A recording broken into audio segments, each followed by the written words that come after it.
Et ça, c'est mon ref.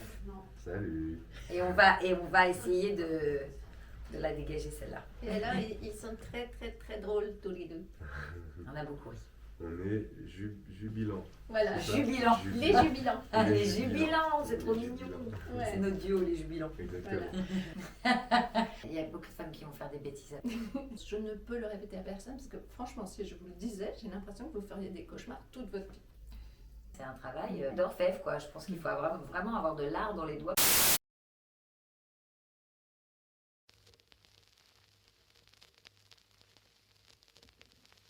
Donc Anne Consigny joue le rôle d'Edith, qui est la méchante de la série, finalement. Caroline Anglade joue le rôle de Victoire, c'est la gentille Et la gentille. de la série.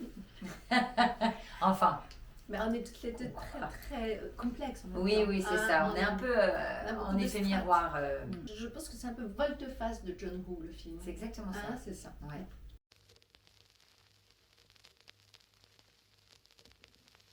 Oui, bah, en fait, c'est ce qu'on s'est dit, elles sont un peu en effet miroir toutes les deux. C'est-à-dire que Victoire pourrait totalement devenir, dans quelques années, Edith, finalement. Elles viennent un peu du même endroit. C'est un peu les mêmes bad girls. Victoire se révèle un peu à elle-même. Et en rencontrant Edith, elle est sur un terrain un peu glissant parce qu'elle s'aperçoit qu'elle n'est peut-être pas si éloignée d'elle. Et c'est là où ça va devenir complexe.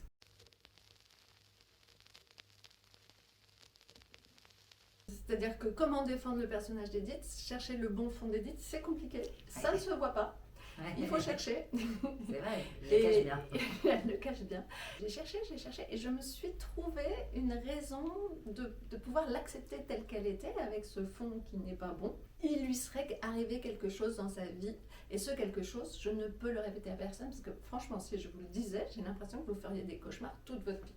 Donc, je vais le dire à personne, je le garde pour moi. Ouais. Mais ça m'a nourri pendant tout le tournage pour pouvoir accepter la dureté de cette femme, quoi.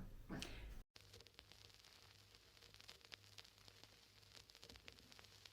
Bah, c'est-à-dire qu'elle va la chercher de là où ça résonne en elle.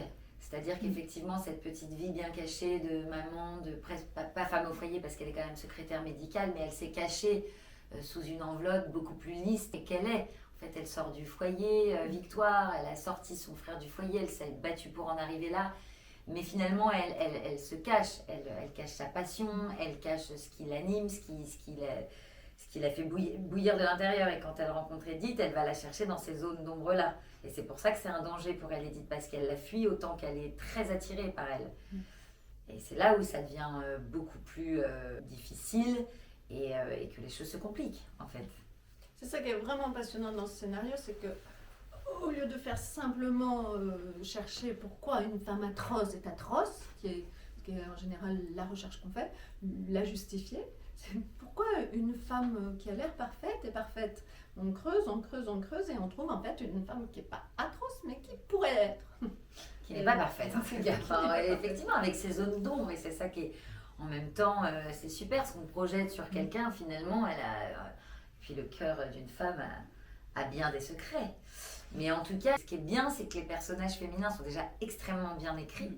Et vraiment, ils ont une telle importance dans ce scénario. Et puis, cette dualité qu'elles ont l'une et l'autre, l'une avec l'autre, enfin, ça a été génial de travailler ça. Puis on a répété un peu avant aussi des scènes de baston avec Anne. En fait, moi, j'ai adoré la détester. Et voilà, elle continue. Même dans la vie, j'adore la détester.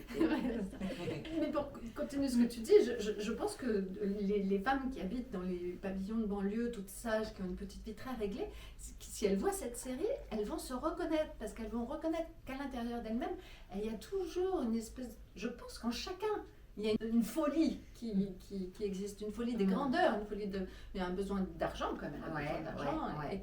Et se dire où est-ce qu'on s'arrête, où est-ce qu'on va quand même, est-ce que je suis vraiment honnête, je vole pas parce que je suis honnête ou je vole pas parce que j'ai peur d'être attrapée, enfin, Ouais, exactement. voilà. Exactement.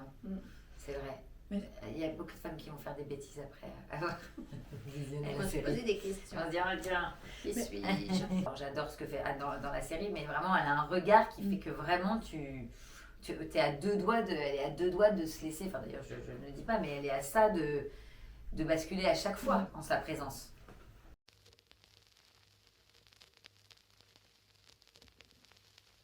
Alors ça, c'est toi qui fais. Moi, je t'en achète. Ouais, c'est vrai, c'est vrai. Donc je te laisse. Oui, mais bon, t'as quand même, du coup, t'as une... Ouais, ce que j'ai appris qui me semble être vrai, c'est cette histoire de papier. Ouais, Et justement, je parlais de volte-face Ouais. de John Woo. En fait, le papier, tous les papiers ont une face différente d'une autre face. Et donc, c'est comme ça que finalement, tu te fais avoir. ouais, sur un des bons porteurs. Il y a une face plus rugueuse et une face lisse. Et c'est ça qui fait qu'elle va... Voilà, mais bon. Mais en tout cas, oui, on a eu une petite formation des spécialistes. En tout cas, on a eu une formation sur le papier maintenant. Mais c'est tellement compliqué. C'est tellement un travail d'orfèvre, de précision.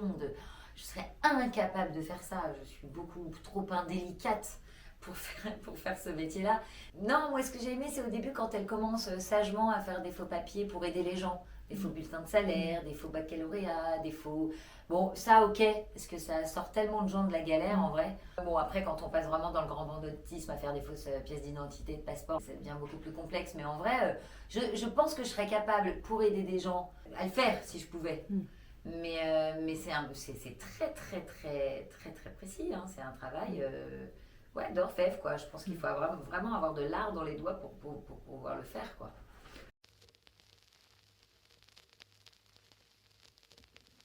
Et en fait, ce qui est bien, c'est que c'est un thriller et en même temps, c'est à la fois pop, coloré. Il y a plein de références anglo-saxonnes aussi, parce que Julie Roard, elle a des références un peu.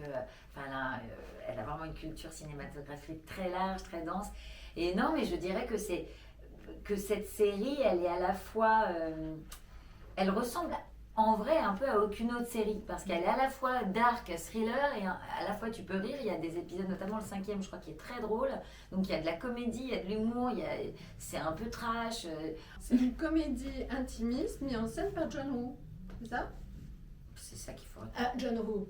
Julia Roard. Julia Roard, alias c'est pareil, c'est les mères. Ouais, voilà, une comédie familiale. Quand on voit les premières images, on ne peut pas s'imaginer une seconde qu'on va arriver aux dernières images. Voilà. C'est exactement ça. C'est ma copine.